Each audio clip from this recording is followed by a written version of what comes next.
नमस्कार, मैं अरविंद सर। आज देखेंगे सीटेट पेपर सेकंड 14 दिसंबर 2024 मैथमेटिक्स प्रीवियस ईयर क्वेश्चन। पहला क्वेश्चन है, which of the following number is written in the standard form. जब भी किसी नंबर को स्टैंडर्ड फॉर्म में लिखा जाता है तो नियम के हिसाब से दाहिने साइड से, ठीक है, जैसे ये नंबर लिखा है यहाँ पर 8.5 गुणे 10 की पावर -12, तो आगे से एक डिजिट के बाद पॉइंट लगना चाहिए। ये स्टैंडर्ड फॉर्म कहलाता है। पावर चाहे नेगेटिव हो या पॉजिटिव, कोई फर्क नहीं पड़ता है। स्टैंडर्ड फॉर्म में लिखना है आपको तो लेफ्ट साइड से एक डिजिट के बाद दशमलव लगा हो, वही ऑप्शन पर हम लोग क्लिक करते हैं। अगला question, in a pentagon ABCDE, कोड ए का मान 2x + 9 डिग्री, कोड B 2x + 1 degree, C 2x - 1 degree, D 2x + 5 degree and E 2x - 4 degree, then value of 2x + 10 is है। चूंकि इसमें पेंटागन दिया गया है, पेंटागन का मतलब ऐसी आकृति जिसमें 5 भुजाएं हों, ऐसी आकृति जिसमें 5 भुजाएं हों। तो हम लोगों ने बना लिया ABCDE। ए से मैंने डायगोनल खींचे और सी को मिलाया, ए से मैंने डी को मिलाया। इस प्रकार से इस पेंटागन की आकृति में हमको 3 त्रिभुज दिखे, 1 2 3। एक त्रिभुज के तीनों कोणों का सम 180, दूसरे का भी 180, तीसरे का भी 180। इस प्रकार से हमने देखा 180 + 180 + 180, तीनों त्रिभुज का सम 540 हुआ। अर्थात पेंटागन के सभी अंतःकोणों का योगफल 540 होगा। और हमने लिखा कोड ए + कोड बी, कोड सी, कोड डी, कोड ई बराबर 540। ए बी सी सबकी वैल्यू रख ली। यहाँ पर एक से एक कैंसिल हो गया। जहाँ जहाँ x था, जैसे 2x 2x 2x 2x 2x add किया तो कितना आ गया 10x। 5 प्लस का है, 4 माइनस का है, घट के 1 आया प्लस का 1 और 9 मिलके 10 हो गया। प्लस का 10 यहाँ लगेगा 540। जब ये 10 इस पार गया तो हो गया माइनस का। 540 से 10 डिग्री निकल गया तो आ गया 530। 10 से जब हमने इसको भाग किया तो 0 से 0 कैंसिल हो गया और आ गया x बराबर 53 डिग्री यानी 53 डिग्री। तो 2x + 10 का मान पूछ रहा था तो 2 गुणे x के स्थान पर 53 रख दिया प्लस 10। 53 को 2 से मल्टीपल किया तो आ गया 106 + 10 यानी 116। इसका विकल्प हो जाएगा। तीसरा प्रश्न, a sum of ₹8,000 become 9,500 at 7.5% per annum in X year at simple interest। यानी इनके कहने का मतलब है कोई मूलधन है जो 8,000 है और मिश्र धन 9,500 7.5% की दर से x साल में हो जाता है, x साल में हो जाता है। What will be the amount of the sum in same time. जितने समय में 8,000 से 9,500 हुआ है उतने ही समय में 20% पर एनम, 20% सालाना की दर से इफ इंटरेस्ट कंपाउंडेड यानी चक्रवृद्धि ब्याज हो, सालाना चक्रवृद्धि ब्याज लगे, तो बताइए ये 8,000 की धनराशि 20% की दर से x समय में कितनी हो जाएगी। इसलिए हम लोग यहाँ पर सबसे पहले लिख लिए p बराबर 8,000, अमाउंट यानी मिश्र धन 9,500, SI का मतलब होता है साधारण ब्याज, SI का मतलब साधारण ब्याज। साधारण ब्याज पता करने के लिए हम लोग मिश्र धन से मूलधन को घटा देते हैं, अर्थात 9,500 से 8,000 को निकाल दिया तो 1,500 आ गया, जो कि साधारण ब्याज है। R दिया है 7.5% और हमको टाइम निकालना है, इसलिए हमने फार्मूला लगाया SI बराबर PRT बटे 100। SI 1,500, P 8,000, 7.5 गुणे T बटे 100 था, यहाँ से दशमलव हटा लिया तो एक जीरो बढ़ा लिया, ये 3 जीरो से ये 3 जीरो कैंसिल हो गए, 25 तियाँ 75, 25 छक्का 150 और जीरो शिफ्ट हो गया, 3 एकम 3, 3 दूनी 6 यानी कि 20। यहाँ पर 8t के गुणे में 8 था जो बटे में आ गया, 4 पंचे 20, 4 दूनी 8 यानी 5 को 2 से भाग किया तो आ गया 2.5 साल। अब 2.5 साल इतने ही समय में हम लोगों को मिश्र धन निकालना है, इसलिए मिश्र धन का फार्मूला होता है A बराबर P ब्रैकेट 1 प्लस R बटे 100 की power n bracket 1 plus RT बटे 100। ये फार्मूला तब लगाया जाता है जब हमको समय पूर्ण संख्या में ना दिया गया हो, भिन्न में दिया गया हो। जैसे 2 साल तो इसमें पूरे हैं और 1 साल जो तीसरा साल है वो तीसरा साल पूरा ना होकर, ठीक है, आधा है, तीसरा साल पूरा ना होकर आधा है। इस केस में हम लोग क्या करते हैं, वैल्यू पुट करते हैं 8,000 प्लस 20 बटे 100 की पावर 2, 1 प्लस 20 बटे 100 और यहाँ पर टी का मान वो आधे साल के लिए हम क्या करेंगे 1/2 से गुणा कर लेंगे, काट दिया 20 एकम 20, 20 पंचे 100 यानी 5 दूनी 10 एक 11, 5 एकम 5 एक 6 यानी 6/5 पावर लगी है तो 2 बार लिख लेंगे 6/5, 6/5।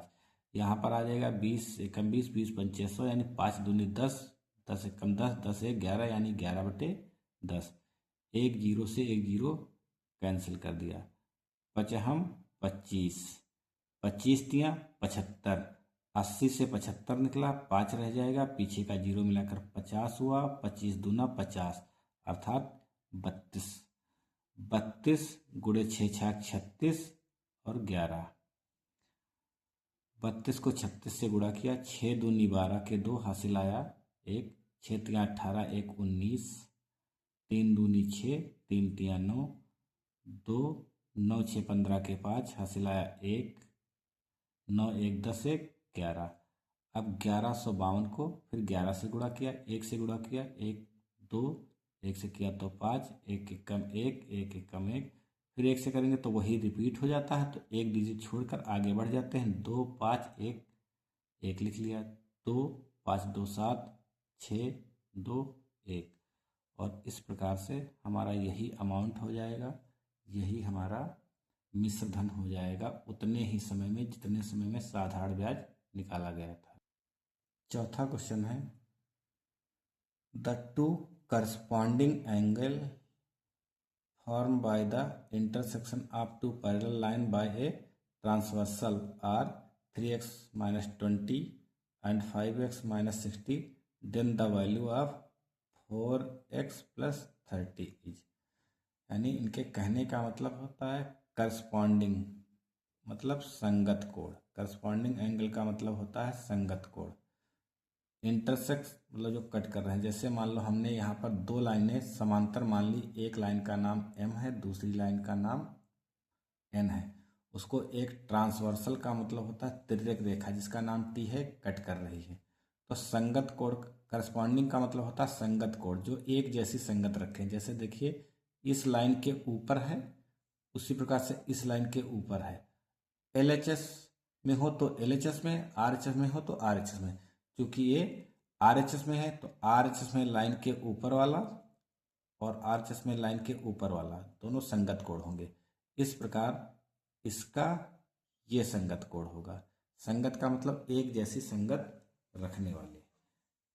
यहाँ पर हमने लिखा संगत कोण आपस में बराबर होते हैं। जैसा कि यहाँ पर दिया गया था, tan x माइनस 20 बराबर 5x माइनस 60। x को एक तरफ ले आए तो 5x इस पार लाए तो हो गया माइनस का, और 20 को इस पार लेकर गए तो हो जाएगा प्लस का। यानी 5x से जब 3x निकल गया तो माइनस का 2x, और 60 से जब 20 निकल गया तो माइनस का 40। माइनस माइनस कैंसिल हो गया, x 2 चला गया बटे में, 2 1 कम 2, 2 दूना 4 और 0, अर्थात x का मान आ गया 20। अब हमको 4x प्लस 30 की वैल्यू निकालनी है। 4x प्लस 30 में x के स्थान पर हमने 20 रख दिया, यानी 4 गुणे 20 प्लस 30, 4 दूनी 8 यानी 80 प्लस 30 बराबर 110। Question number 5, the distance between the parallel side AB and CD of trapezium. Trapezium ABC यानी ट्रेपेजियम का मतलब समलम चतुर्भुज। समलम चतुर्भुज का मतलब एक ऐसा चतुर्भुज जिसकी दो भुजाएं समांतर हों, दो भुजाएं असमांतर हों, भुजाएं छोटी बड़ी हो सकती हैं बट समांतर होंगी। Is 12 centimetre. If AB less than CD, CD 24 सेंटीमीटर and AD BC 13 centimetre, then area of the trapezium हमको चाहिए सेंटीमीटर। हमने इसके लिए सबसे पहले एक ट्रेपेजियम बनाया जिसका नाम हम लोगों ने रखा ABCD। जैसा जैसा कि क्वेश्चन में बोला गया है वैसा ही हम लोग करते चले जाएंगे। यहाँ पर इन्होंने कहा कि distance between the parallel side, यानी जो पैरेलल साइड हैं उनके बीच की दूरी कितनी है, 12 सेंटीमीटर, जो कि हमको यहाँ पर दी गई थी, हम लोगों ने यहाँ पर मेंशन कर लिया। दूसरी बात इन्होंने कहा AB लेस देन CD, यानी AB का मान CD से छोटा है, इसलिए हम लोगों ने AB को छोटा खींचा है। CD की वैल्यू दी गई है 24 सेंटीमीटर और AD और BC का मान दिया गया है 13 सेंटीमीटर। ठीक है, हम लोगों ने क्या किया, A से DC पर एक लंब डाला, यानी 90 डिग्री पर एक लाइन खींची और उस पॉइंट का नाम रख दिया M। ठीक इसी प्रकार B से एक लंब डाला और उसका नाम रख दिया N। लंब है तो यानी कि 90 डिग्री पर होगा। इस प्रकार से हमको त्रिभुज ADM एक समकोण त्रिभुज दिखा, एक समकोण त्रिभुज दिखा। अतः पाइथागोरस प्रमेय से हम लोगों ने कर्ण का स्क्वायर बराबर आधार का स्क्वायर प्लस लंब का स्क्वायर से जब लगाया तो जहाँ तक कि हम लोगों को पता है पहले से कि 90 के सामने वाली भुजा कर्ण मानी जाती है और दोनों में से कोई एक आधार और एक को लंब मान लिया जाता है। ये डिसाइड किया जाता है कोण के हिसाब से, चूंकि यहाँ पर कोई कोण नहीं है तो चाहे जिसको लंब मान लें चाहे जिसको आधार मान लें, इसलिए आधार के स्थान पे हमने लिख दिया DM और लंब के आधार पर हमने लिख दिया 12। 13 का स्क्वायर 169 DM स्क्वायर प्लस 12 का स्क्वायर 144। ठीक है, 169 से 144 को जब हमने सब्ट्रैक्ट किया तो आया 25। नियम के हिसाब से जब स्क्वायर हटता है तो अंडर रूट लगता है। 25 का वर्गमूल कितना निकल के आया, 5 सेंटीमीटर। DM का मान कितना निकल के आ गया, 5 सेंटीमीटर। इसी प्रकार त्रिभुज दूसरा त्रिभुज ले लिया BNC से, NC बराबर 5 सेंटीमीटर। अब हमने यहाँ लास्ट वाली लाइन देखी जिसका नाम DC है, इसमें 3 पार्ट है, DM MN और NC, और हमने चूंकि लिख लिया DC बराबर DM MN NC, सबकी वैल्यू पुट कर दी तो DC का मान 24 सेंटीमीटर, DM का मान 5 centimetre plus MN plus NC का मान भी 5 सेंटीमीटर, यानी 5 5 10 और 10 इस तरफ जाके सब्ट्रैक्ट हो गया। ठीक है, तो ये आ गया 14 सेंटीमीटर। MN का मान 14 सेंटीमीटर, इसलिए AB भी 14 सेंटीमीटर हो जाएगी, क्योंकि ABNM एक आयत बनाता है। आयत की एक पहचान होती है, ठीक, सम्मुख भुजाएं समांतर होने के साथ साथ बराबर भी होती हैं, इसलिए MN का मान 14 सेंटीमीटर आया, तो इसी के सामने और पैरेलल है AB का मान भी हो जाएगा 14 सेंटीमीटर। अतः समलंब चतुर्भुज का क्षेत्रफल होता है 1/2 समांतर भुजाओं का योगफल गुणे उनके बीच की दूरी। तो समांतर भुजाओं का योगफल गुणे उनके बीच की दूरी 1/2 14 + 24 गुणे 12, 2 एकम 2, 2 छाक 12, 14 और 24 को जब ऐड किया तो कितना है 38 गुणे 6, 8 छंग 48 के 8, हासिल आया 4, 6 × 18, 18 × 4 22, यानी 228 सेंटीमीटर स्क्वायर समलंब चतुर्भुज का एरिया हो जाएगा। Question number 6, following data shows the number of wicket taken by the player in last 11 matches played by him her 1 0 2 4 0 3 1 1 2 4 1। What is the difference, हमको डिफरेंस चाहिए यानी अंतर चाहिए, बिटवीन बीच में, मीन मतलब और मोड, यानी मोड का मतलब बहुलक, मीन मतलब माध्य का, माध्य और बहुलक के बीच का डिफरेंस चाहिए। माध्य का फार्मूला होता है पदों का योग बटे पदों की संख्या। हमने दिया गया जो डाटा है इन सबको हमने जोड़ लिया, जोड़ने के बाद हमने जब काउंट किया तो 1 2 3 4 5 6 7 8 9 10 11 पदों की संख्या कितनी आई 11, सबको ऐड किया तो आया 19/11। बहुलक का मतलब ये होता है कि जो भी डाटा दिया गया है उसमें जो नंबर सबसे ज़्यादा बार आया हो, क्योंकि यहाँ पर दिए गए डाटा में अर्थात आंकड़ों में सबसे ज़्यादा बार आने वाला नंबर है 1, अर्थात यहाँ पर बहुलक कितना हो जाता है 1। हमसे क्वेश्चन पूछा गया है कि माध्य और बहुलक का अंतर कितना है, तो हमने लिख लिया माध्य माइनस बहुलक। माध्य के स्थान पर 19/11, बहुलक के स्थान पर -1। हम लोग जब केवल दो भिन्न को घटाना होता है तो वहाँ एलसीएम नहीं लेते हैं, क्रॉस मल्टीप्लाई कर लेते हैं। 19 एकम 19, 11 एकम 11, 19 एकम 19, 11 एकम 19 एकम 19, 11 एकम 11 और 11 एकम 11। 19 से 11 निकल गया तो आ गया 8, 8/11, दोनों का अंतर ये है। Question number 7, a 9-digit number 565x9274y is divisible by a number of 88, then the value of 2x + 3y is, यानी इनके कहने का मतलब है जो ऊपर ये नंबर दिया गया है ये नंबर 88 से डिवाइड होगा तो एक्स वाई की वैल्यू बताइए और यहाँ रखकर उनका मान निकालना है।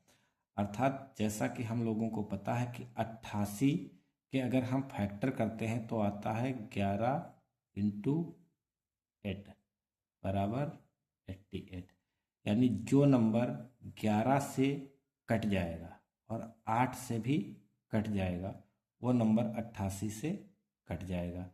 तो 11 से कटने का ये रूल होता है कि जो भी नंबर दिया गया है उसमें विषम स्थानों पर जो अंक दिए गए हैं उनका योगफल, जो सम स्थानों पर अंक दिए गए हैं उनका योगफल, जब दोनों का अंतर करते हैं तो या तो वो 0 आए या फिर 11 का गुणा जाए। दूसरा रूल 8 से कटने का ये रूल होता है कि कितना भी बड़ा नंबर हो उसके लास्ट के 3 अंक अगर 8 से कट जाते हैं तो पूरी संख्या 8 से कट जाती है। आइए देखते हैं, जो नंबर दिया गया था इसमें हमने पहले नंबरिंग कर ली और यहाँ से हमको पता चल जाएगा कि विषम स्थान की संख्याओं का योग निकालना है। तो विषम स्थान पर कौन कौन से हैं, तो विषम स्थान पर 5 मिल जाएगा, फिर ये 5 मिल जाएगा, ये 9 मिल जाएगा, ये 7 और ये y। ये विषम स्थान पर के अंक हैं जिनका योगफल जब हमने निकाला तो आया 26 प्लस y। ठीक इसी प्रकार से सम स्थान की संख्याओं का योग निकालना है और हमने देखा जो छूट गए हैं वो सब सम स्थान पर हैं, तो लिख लिया और इस प्रकार से ये आ गया 12 प्लस x। दोनों का अंतर किया तो 26 plus y minus 12 minus x, जब घटाया तो आया 14 प्लस वाई माइनस x। अब यहाँ पर हम रुक जाएंगे और दूसरा नियम देखेंगे कि लास्ट के 3 अंक 8 से कटने चाहिए।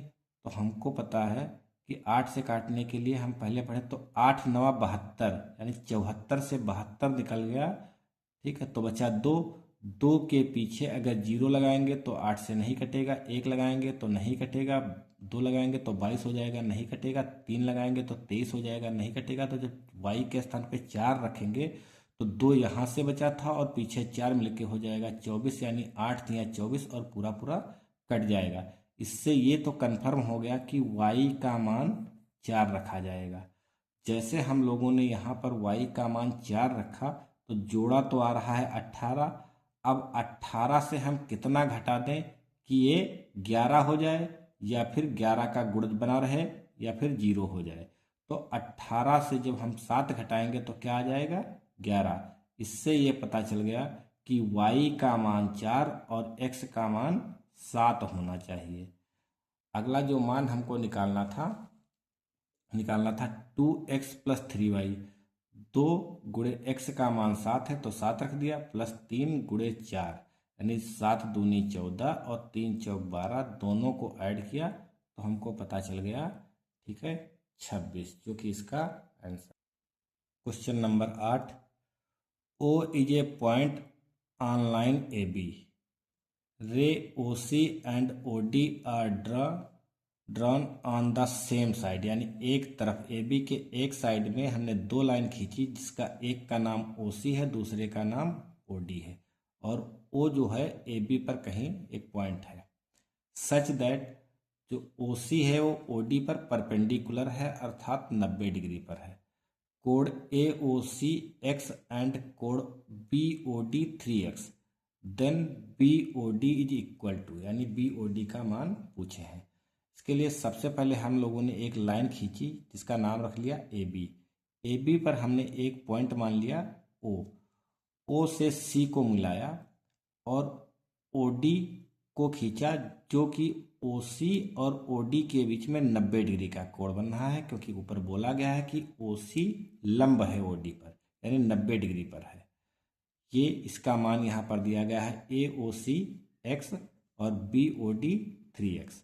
हम लोगों को पता है कि कोई एक लाइन पर बनने वाले कोणों का योगफल 180 अंश होता है। तो जैसे देखिए ये पूरी एक लाइन बन रही, सीधी रेखा बन रही, इस पर 180 अंश बनेगा, अर्थात रैखिक युग्म कोण से सबका योगफल 180 अंश होना चाहिए। इसलिए हम लोगों ने लिखा x प्लस 90 प्लस 3x बराबर 180।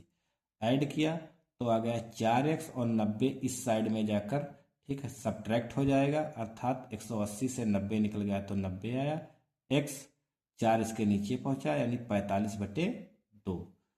x की वैल्यू रख दी 3x यानी 3 गुणे 45/2, तो 45 तियाँ 135/2। जब 2 से डिवाइड किया तो 2 छाक 12, 2 से दी 14, 1 बचा यानी 1/2 यानी 67 सही 1/2 डिग्री इसका आंसर होगा। क्वेश्चन नंबर 9, इफ x बराबर k is the solution of the equation x minus 4/7 minus 1 बराबर 5 minus x/3 plus x, then what is the value of 11k plus 18 11k minus 12।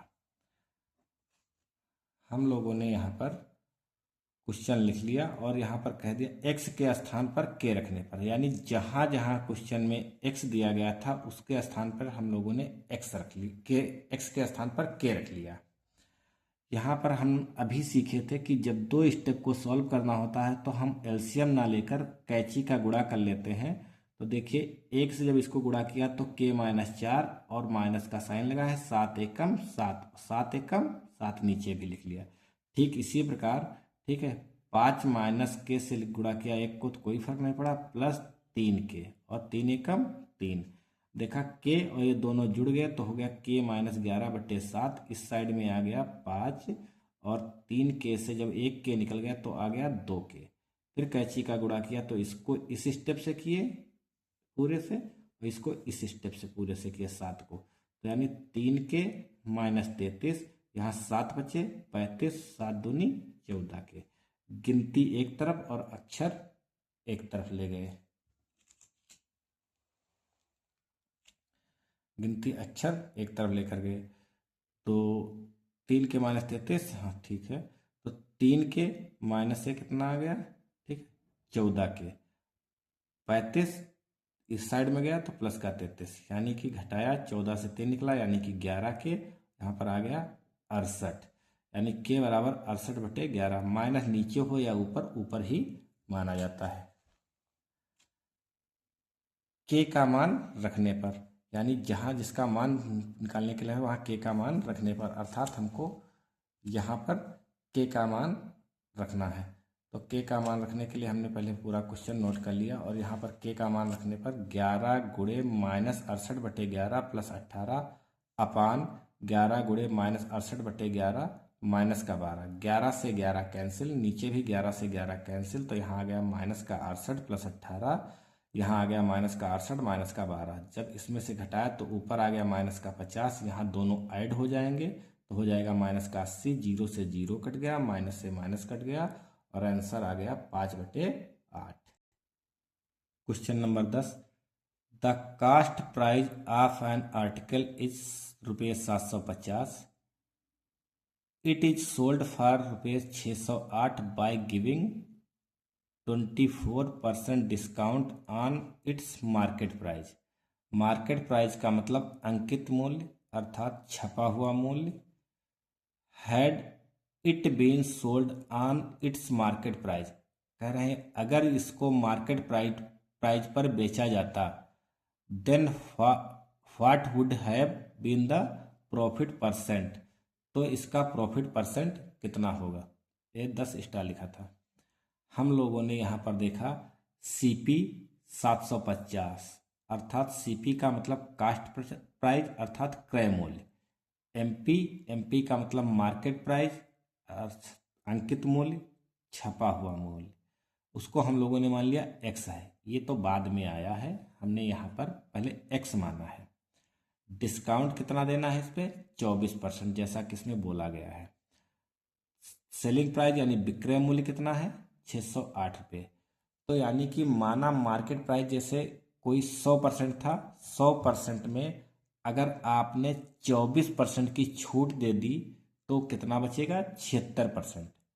जब 24% उसमें से निकल जाएगा तो 76% ही तो बचेगा, इसलिए x का 76% और परसेंट का साइन हटता है तो 100 आता है, बराबर हो गया 608 के।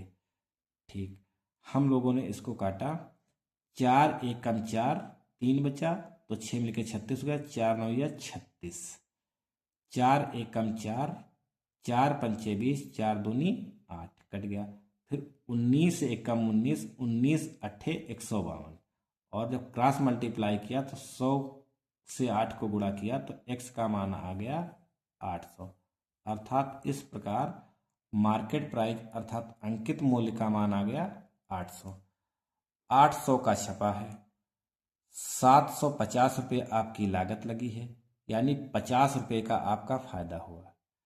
तो फायदे का अर्थात लाभ का परसेंट निकालने के लिए फार्मूला होता है जितना फायदा हुआ वो आप ऊपर लिख लीजिए, जितनी आपकी लागत लगी है वो नीचे लिख लीजिए, गुणे 100, 0 से 0 कट गया, 25 चौको 100, 25 तियाँ 75, 4 5 चौको 20, 20/3। जब 20 को 3 से भाग किया तो आया 6 सही 2/3% का लाभ। अर्थात अगर मार्केट प्राइस पर आप बेच रहे हैं, अंकित मूल्य पर बेच रहे हैं बगैर डिस्काउंट दिए, तो 6 सही 2/3% का लाभ होगा। Question number 11, the value of 31,096 divide bracket 2704 divide by 2 plus 0.6738 plus 0.63 plus 0.059 minus 0.79 is equal to, यानी ये क्वेश्चन सिंप्लीफिकेशन का है। इसमें हम लोग बोर्ड मास लगाते हैं, बोर्ड मास।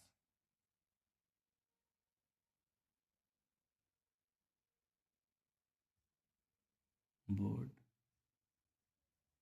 मास, बोर्ड मास लगाते हैं, यानी सबसे पहले हम लोग ब्रैकेट को सॉल्व करते हैं, फिर अगर कहीं भी क्वेश्चन में ऑफ या का की लगा होता है उसको सॉल्व करते हैं, फिर डिवाइड करते हैं, फिर मल्टीप्लाई करते हैं, फिर ऐड करते हैं, फिर सब्ट्रैक्ट करते हैं। ठीक है, divide, multiply, add, subtract. Bracket of का की के जैसे जहाँ पर आप लगा होता है उसके जगह पर आप या का लिखा होता है हिंदी में, उसको हटाकर गुणे का ही चिन्ह लगाते हैं। और मल्टीप्लाई में भी गुणे का ही चिन्ह लगता है, लेकिन आप वाले को पहले सॉल्व करते हैं, फिर मल्टीप्लाई वाले चिन्ह को सॉल्व करते हैं। क्वेश्चन में त्रुटि होने की संभावना ना के बराबर रहती है। यहाँ पर मैंने क्वेश्चन को नोट कर लिया। अब हमने देखा कि ऐड और सब्ट्रैक्ट में कोई फर्क नहीं पीछे, तो हम सबसे पहले जितना ऐड करने वाला था उसको एक जगह पर लिखकर हमने इसको ऐड कर लिया। पहला वाला नंबर पूरा लिख लिया, उसके नीचे दशमलव के नीचे दशमलव ही लिखना है, तो यहाँ पर लिखा 0.6738, 0.6738, फिर इसके नीचे दशमलव के नीचे 0.6300, 0.059, पीछे 0 बढ़ा लिया ताकि डिजिट आसानी से ऐड करते ये बच जाए। ये 8 आ गया, 9 3 12 के 2 हासिल आया 1, 7 1 8, 8 3 11, 11 5 16, 16 के 6 हासिल आया 1, 6 6 12, 12 1 13। ठीक है, दशमलव के नीचे दशमलव लगा लिया, तो दशमलव 1 2 3 4 डिजिट के बाद था, तो 1 2 3 4 डिजिट के बाद दशमलव लगा लिया। इसमें से हमको ये घटाना है, -0.79, पीछे हमने 0 0 कर लिया, ये आ गया 8, ये आ गया 2, ये यहाँ से लाए 16, 16 से 9 निकला 7 आया, यहाँ पर रह गया 2, यहाँ से लाए हो गया 12, 12 से 7 निकला यानी 5। ये नंबर हमारे पास आ गया है। यहाँ पर अब हमने ऐड कर लिया, सब्ट्रैक्ट कर लिया। अब इसको हम ब्रैकेट को सॉल्व करने के लिए पहले इसको 2 से डिवाइड करेंगे, तो 2 1 कम 2, 2 3 6, 1 बचा 10 हुआ, 2 पंची 10, 2 दूना 4, ये आ गया। अब नियम के हिसाब से हम ऐड नहीं कर सकते, सबसे पहले बोर्ड मास के हिसाब से पहले डिवाइड करेंगे। डिवाइड करने के लिए हमने क्या किया, इस नंबर को, ठीक है, इससे डिवाइड किया, यहाँ पर हमने लिखा, तो यहाँ का हमने 13 का पहाड़ा उठाया और यहाँ के 2 डिजिट तक ट्राई किया, तो 13 दूना 26, यानी 2 बार लगने के चांस है, तो मैंने 2 से मल्टीपल किया, 2 दूना 4, 5 दूनी 10 का 0 हासिल आया 1, 2 3 6, 1 7, 2 1 कम 2। ठीक है, 9 से 4 निकल गया, 5 आया 0, और यहाँ से हासिल आया तो 11, 11 से 7 निकला तो 4, और 1 नंबर पीछे शिफ्ट हो गया। इस प्रकार से हमने यहाँ पर देखा 40 है, तो 13 का पहाड़ा जब इसमें 2 डिजिट तक लगाया तो 13 तियाँ 39, यानी लगभग 3 बार आने के चांस है। 3 दूनी 6, 3 पची 15, 3 तियाँ 9 1 10, 3 एकम 3 1 4, और पूरा पूरा कट गया। इस प्रकार से हमको कितना मिल गया, 23 प्लस। अब हमको ऐड करना, तो दशमलव के बाद नंबर लिखा, तो हम चाहें तो डायरेक्ट लिख सकते हैं 23 प्लस 5 7 2 8, डायरेक्ट इसको लिखा जा सकता है इस प्रकार से। और आप करना है तो आप 23 दशमलव बाद में सब 0 0 आप लिख लीजिए, चूंकि दशमलव के बाद 4 अंक है इसलिए मैंने 4 डिजिट तक 0 बढ़ा लिए। 0.5 7 2 8 ऐड करेंगे तो 8 2 7 5 0.32, और यही आपका आंसर आ जाएगा। इसमें कोई भी डाउट नहीं होना चाहिए और इस कैलकुलेशन को कई बार मिलाना होता, क्योंकि पॉइंट की वजह से अगर थोड़ा बहुत भी इधर उधर हुआ तो गलत होने के चांस पूरे हो जाते हैं। क्वेश्चन नंबर 12, कार्ड्स, ठीक है, bearing number 12, 13, 14 and so on 71 तक, one number on one card, यानी कि एक कार्ड पर एक नंबर लिखा हुआ है, are kept in a box, और एक बॉक्स में इसको रख दिया गया है, and then a card is draw from the box without looking into it, बगैर देखे वहाँ से एक कार्ड निकालना है।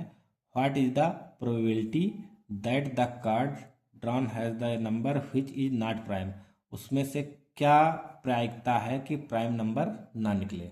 तो चूंकि यहाँ पर 12 से लेकर 71 तक दिया गया है, तो सबसे पहले हम लोगों ने 12 से लेकर 71 तक जितने प्राइम नंबर हो सकते हैं वो हमने लिख लिए हैं यहाँ पर। इसके लिए आपके पास कोई सा ट्रिक नहीं है, आपको याद ही होना चाहिए, ठीक है, कि कौन सा नंबर प्राइम है, क्योंकि यहाँ पर कोई ऑर्डर नहीं लगता है। तो जैसा कि मैं बता दूं, 1 से लेकर 50 तक आपको 15 मिल जाएंगे, 50 से लेकर 100 तक आपको 10 मिल जाएंगे, यानी पूरे 1 से लेकर 100 तक गिनतियों में आपको 25 नंबर ऐसे हैं जो प्राइम मिलेंगे। हमने यहाँ 13 से लेकर 71 तक जितने भी प्राइम नंबर हो सकते हैं वो हमने लिख लिए हैं। 13, 17, 19, 23, 29, 31, 37, 41, 43, 47, 53, ठीक, 59, 61, 67, 71। आप लोग भी इनको याद कर लीजिए। फिर इन्होंने कहा ये सब प्राइम नंबर है। 13 से लेकर 71 तक टोटल नंबरों की संख्या कितनी है? 60। ये नंबरों की संख्या कितनी है? तो 1, 2, 3, 4, 5, 6, 7, 8, 9, 10, 11, 12, 13, 14, 15। 60 में से 15 निकाले तो 45 ऐसे नंबर हैं जो कि प्राइम नहीं है। तो प्रायिकता निकालने का मतलब होता है पॉसिबल आउटकम,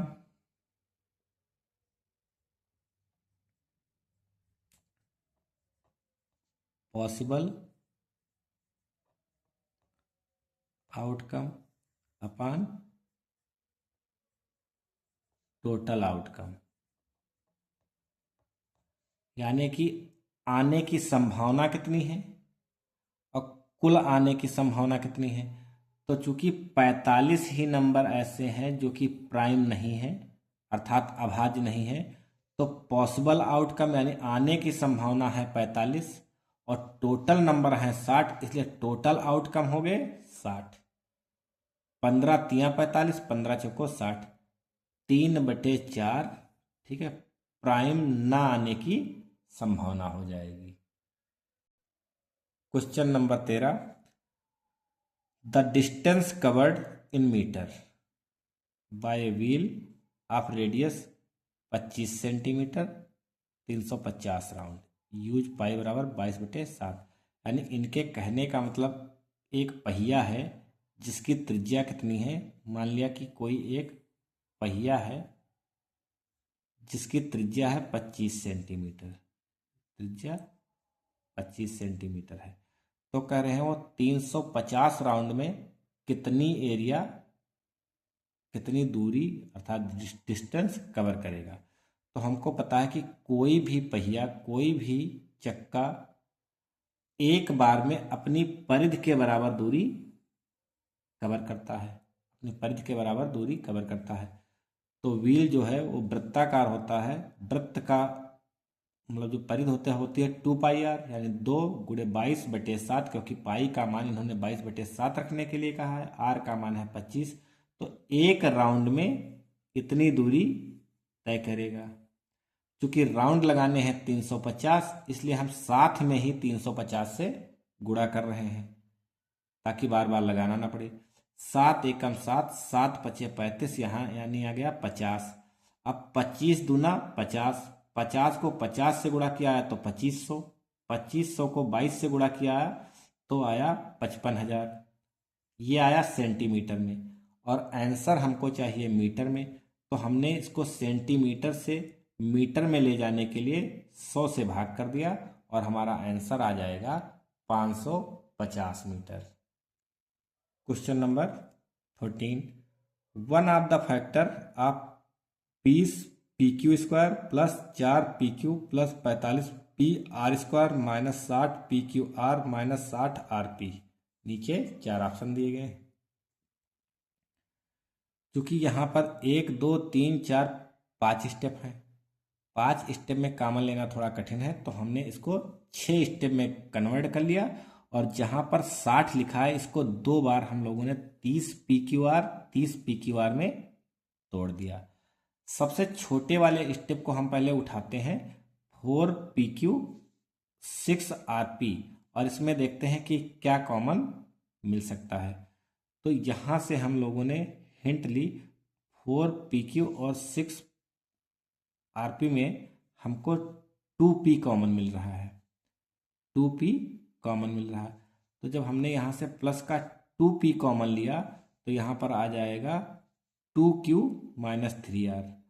जैसे हमको ये स्टेप मिल जाता है उसी टाइम हम ये सोचते हैं कि बाकी जितने भी स्टेप बचे हुए हैं उसमें से हमको ब्रैकेट के अंदर यही सेम बनाना है।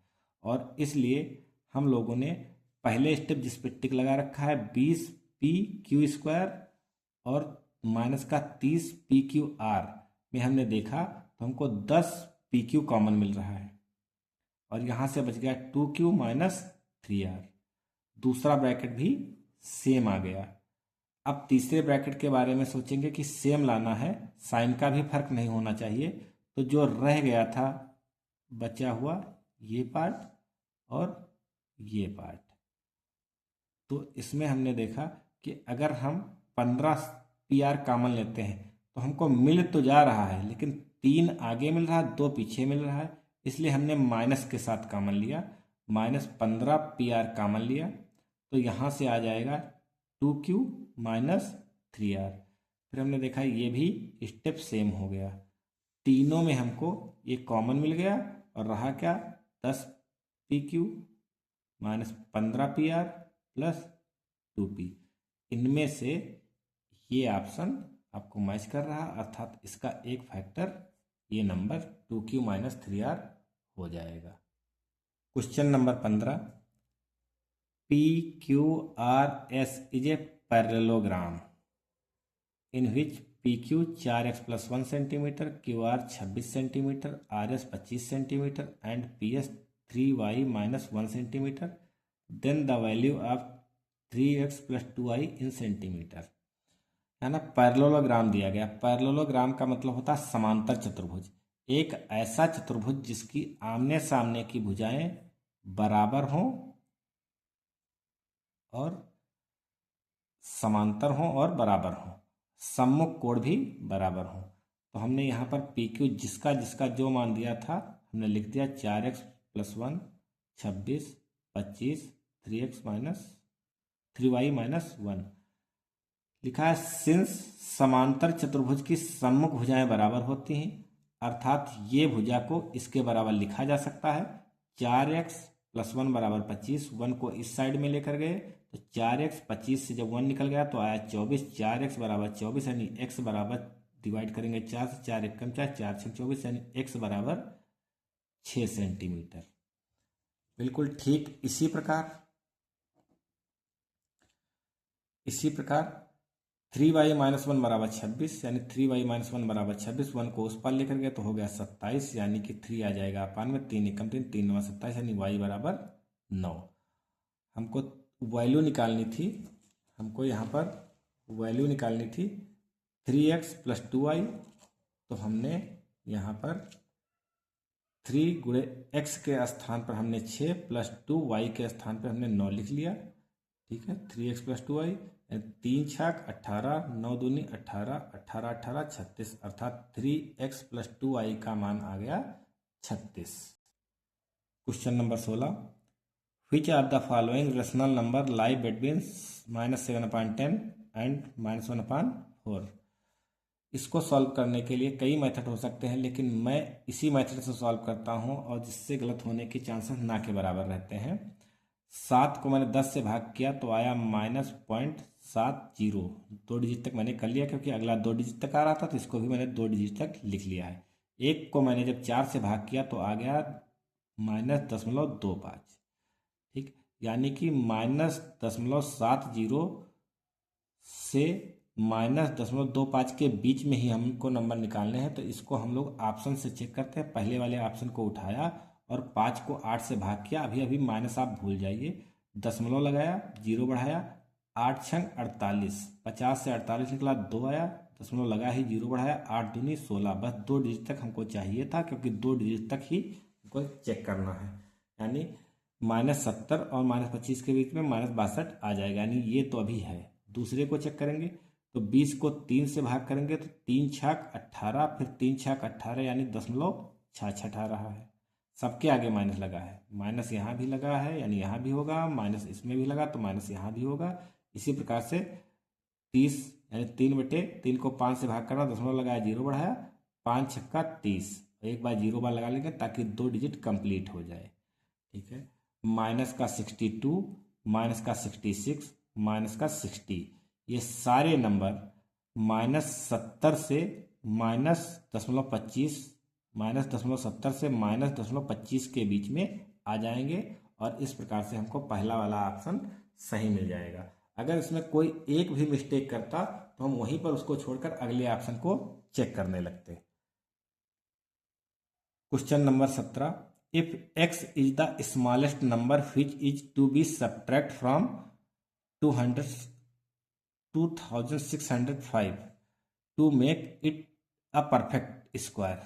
यानी कहने का मतलब है 2605 में से ऐसा कौन सा नंबर सब्ट्रैक्ट करें जिससे कि ये नंबर परफेक्ट स्क्वायर बन जाए।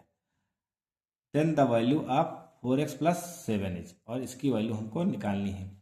जब ऐड और सब्ट्रैक्ट करने की बात आती है तो हम ठीक भाग विधि का प्रयोग करते हैं और इसकी हेल्प से ऐड या सब्ट्रैक्ट करने का नंबर पता करते हैं।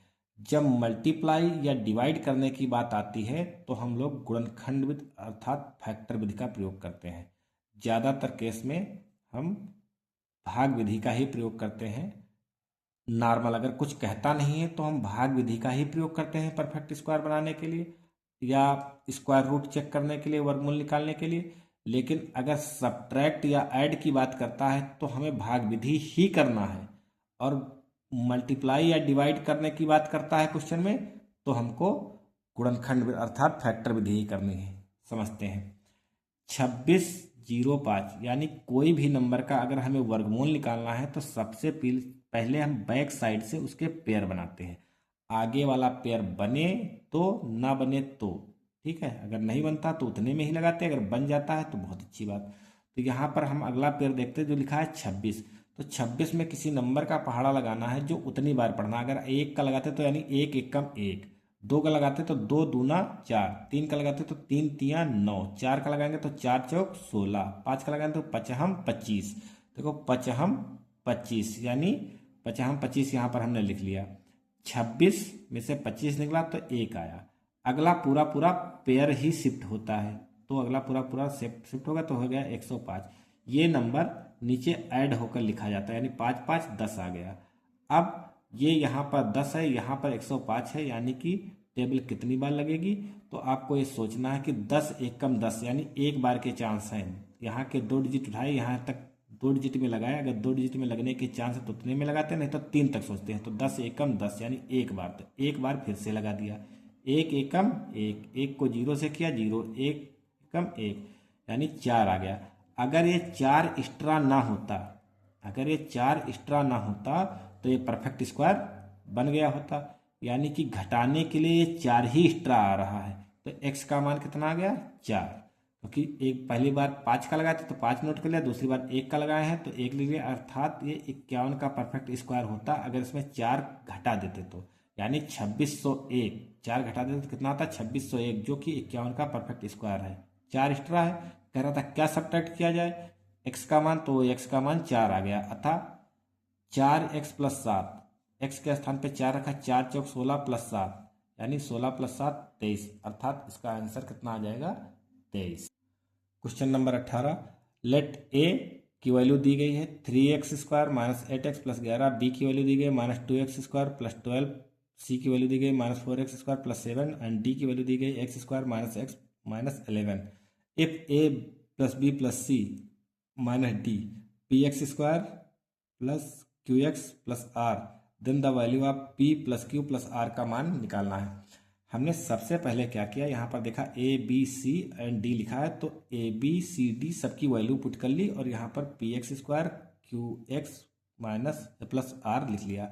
अब देखिए जो डबल पावर में थी, जैसे 3x square 2x square 4x square x square, इसको साथ मिलाते तो यहाँ माइनस है, यहाँ माइनस है, यहाँ माइनस, अगर सबको ऐड किया तो आ गया 7 और यहाँ पर है 3 प्लस का, तो -7 में से प्लस का 3 निकल गया तो माइनस का 4x स्क्वायर आ गया। अब दूसरे नंबर पे देखते एक्स वाला तो इसको कर लाइन से लिख लिए ऐसे और ऐसे, तो यहाँ पर 12 और यहाँ पर x अर्थात ये 13 हो गया, 13 से 8 निकल गया तो ये आ गया 5 का, 11 और 11a नंबर 11a और 7a और 11 11 22 7 29, इतना मिल गया। इधर लिखा है P x square q x plus 7। तुलना करने का मतलब यहाँ पर एक्स स्क्वायर के आगे p लिखा है, यहाँ पर एक्स स्क्वायर के आगे 4 लिखा है, अर्थात p का मान है -4। इसी प्रकार यहाँ पर x के आगे q लिखा है, यहाँ पर x के आगे 5 लिखा है, अर्थात q का मान है 5। यहाँ पर r कांस्टेंट टर्म है, यहाँ पर भी 29 कांस्टेंट टर्म है, अर्थात c बराबर 29। तो हमसे पूछा था p plus q plus r का मान बताइए, तो p plus q plus r यानी सबकी वैल्यू पुट कर दी, जब इसको ऐड किया तो आया 34 से 4 निकल गया तो आ गया 30, यही इसका आंसर है। Question number 19, for which of the following measurement the construction of triangle ABC can be done, यानी कहने का मतलब ये 4 स्ट्रक्चर दिए गए हैं, इस 4 मतलब पार्ट दिए गए, बता रहा है कि किसकी मदद से ट्रायंगल बन पाएगा। तो पहले के लिए इस क्वेश्चन को भी हम लोग ऑप्शन से सॉल्व करेंगे और यहाँ पर मैंने एक ट्रायंगल बना लिया, ट्रायंगल का नाम रख दिया ABC, जहाँ पर ABC कोण का मान 130 डिग्री है, BAC का मान 25 डिग्री है। ठीक है, तो जब ये 130 हो गया, ये 25 हो गया, तो सीधी सी बात है ये भी हमको 25 मिल गया। अब यहाँ पर हम लोगों ने एक देखा, ठीक है, कि अगर 2 कोण किसी त्रिभुज के बराबर होते हैं तो 2 भुजाएं भी उसकी बराबर होनी चाहिए। तो यहाँ पर अगर ये कोण 25 ये कोण 25, तो इसके सामने की भुजा 6 इसके सामने की भुजा 5 है, जो कि अलग अलग हैं, जबकि भुजाएं बराबर होनी चाहिए, अर्थात पहला ऑप्शन गलत हो जाता है। इसी प्रकार से एक त्रिभुज हम बनाए, त्रिभुज क्या 3 साइडें दी गई हैं, और नियम क्या होता है, जब कोई भी त्रिभुज की साइडें दी गई होती हैं तो उसमें कोई भी 3 साइडों में से कोई भी 2 जोड़ो तो तीसरी से बड़ी आनी चाहिए। और यहाँ पर जैसे मैंने 2 साइड को जोड़ा 3 + 4 तो 7 के बराबर आ गए, बड़ी नहीं आई, इसलिए इस नियम में मतलब ये केस भी फेल हो जाता है।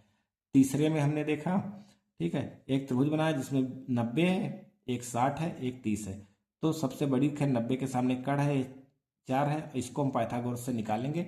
इसके पहले हम लोग एक अगला स्ट्रक्चर देख लेते हैं, यहाँ पर ऐसे करके, ठीक है, ए बी सी एक त्रिभुज है जिसमें 120 है और ये 25 दिया गया, तो दूसरा हो गया 35। तो यहाँ पर एक नियम ये कहता है कि बड़े कोण के सामने की भुजा भी बड़ी होती है। यहाँ पर देखिए ये भुजा भी 4 सेंटीमीटर है, ये भुजा भी 4 सेंटीमीटर है, जबकि हमको पता है कि अगर किसी त्रिभुज की 2 भुजाएं बराबर तो उसके 2 कोण भी बराबर होने चाहिए। तो यहाँ पर एक 25 है एक 35 है, अर्थात इससे पता चलता है कि चौथा ऑप्शन भी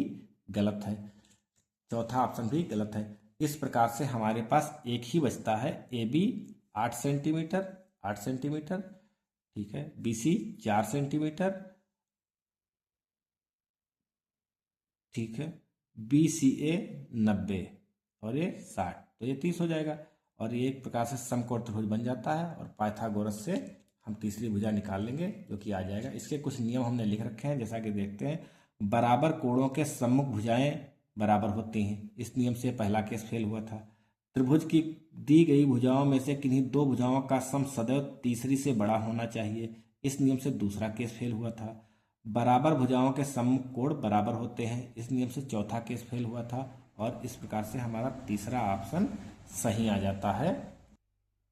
question number 20, A solid cube of side 12 centimetre is cut into small solid cube of side 4 centimetre each, यानी कहने का मतलब इनके है कि 12 सेंटीमीटर का सॉलिड क्यूब है जिसमें से हम 4 सेंटीमीटर के क्यूब कट करेंगे। What will be the relation between the total surface area, यानी हमको रिलेशन चाहिए total surface area of the original cube and new total surface area of the small cube. यानी कह रहे हैं जो न्यू सरफेस एरिया आएगा छोटे वाले क्यूबों का और जो बड़े वाले क्यूब का टोटल सरफेस एरिया, उसमें क्या संबंध होगा। इसमें 4 ऑप्शन दिए गए। इसके लिए हम लोगों ने क्या किया, सबसे पहले एक 12 सेंटीमीटर का क्यूब बना लिया जिसकी सारी साइडें 12 सेंटीमीटर का, दूसरा एक 4 सेंटीमीटर का बना लिया जिसकी सारी साइडें 4 सेंटीमीटर की है। अब यहाँ पर हमने लिखा क्योंकि बड़े क्यूब में छोटे क्यूब कितने होंगे ये जानने के लिए पहले हमने क्या किया, बड़े घन का आयतन निकाला, छोटे घन के आयतन से डिवाइड कर दिया, तो हमको क्या पता चल गया, घनों की संख्या। बड़े घन का आयतन निकालने के लिए क्या होता है, भुजा क्यूब अर्थात 12 गुणे 12 गुणे 12। छोटे से डिवाइड करना तो हमने क्या लिखा, 4 गुणे 4 गुणे 4, और हमने यहाँ मल्टीप्लाई नहीं किया सीधे डिवाइड कर दिया, 4 तियां 12 4 तियां 12 4 तियां 12 अर्थात 27। यानी टोटल घनों की संख्या आ गई 27।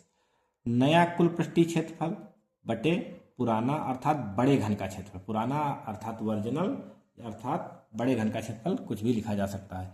यहाँ पर हमने लिखा नया कुल पृष्ठीय क्षेत्रफल निकालने के लिए उतना होगा जितना 27 छोटे घनों का क्षेत्रफल होगा उतना नया कुल पृष्ठीय क्षेत्रफल होगा। और यहाँ पर पुराना अर्थात बड़े घन का क्षेत्रफल यानी कुल पृष्ठीय क्षेत्रफल की बात कर रहा है। तो 27 क्षेत्रफल पृष्ठीय क्षेत्रफल निकालने के लिए फार्मूला होता है 6 गुणे भुजा स्क्वायर।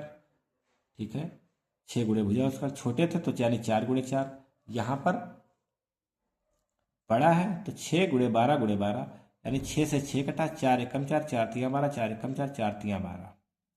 ठीक है, 4 तियां 12, 3 तियां 9 और 9 तियां 27, अर्थात यहाँ पर आया 3। कैंची का जब गुणा करते हैं तो यहाँ है नया कुल पृष्ठीय क्षेत्रफल अर्थात नया कुल पृष्ठीय क्षेत्रफल बराबर 3 गुणे बड़े घन का क्षेत्रफल, यानी जो नया कुल पृष्ठीय क्षेत्रफल आएगा वो बड़े घन के क्षेत्रफल का 3 गुना होगा, यानी 3 टाइम होगा।